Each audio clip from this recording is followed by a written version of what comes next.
D is equals to, D को हमने common ले लिया जहाँ पर हमने मल्टीप्लाई डिवाइड किया था, A by D comma B by D, let us say D module is equals to D होता है.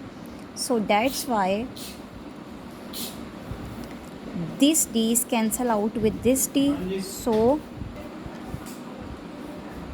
then a by d comma b by d का जो gcd होगा वो इज़ इक्वल्स टू 1 और gcd of a by gcd a comma b by gcd of a comma b is equals to 1. यही हमने statement की थ्योरम में proof करना था. कॉरोलरी की तरफ चलते हैं.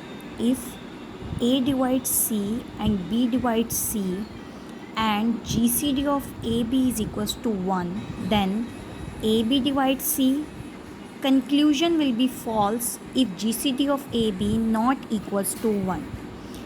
स्टेटमेंट है कि अगर A डिविजिबल है C पर और B डिविजिबल है C पर और उन दोनों का GCD भी 1 है, then A और B का बोथ इंटीजर्स a और b का प्रोडक्ट भी डिविजिबल होगा c पर.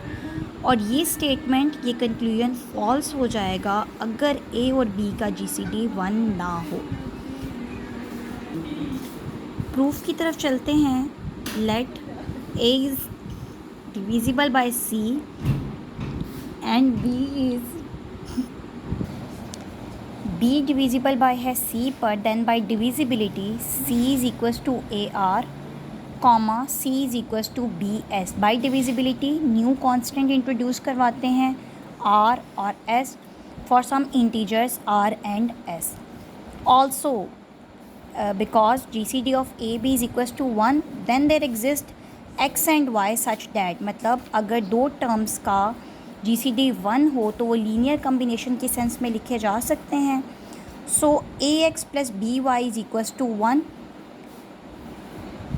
हमने ये शो करना है कि a और b का जो इंटीजर हैं, इन दोनों का जो प्रोडक्ट है वो भी डिविजिबल बाय c होगा. सो मल्टीप्लाई करते हैं इस होल टर्म को c से. a C X plus B C Y is equals to c, multiply with c. Now as c की वैल्यू पुट करेंगे which is B S. From there a के साथ b वाली टर्म को हम put कर रहे हैं और b के साथ c is equals to A R की टर्म को पुट कर रहे हैं. Then by taking common from there A B and this one A B into S X plus R Y is equals to c. So by divisibility we prove that A B का जो product है वो भी divisible by होगा,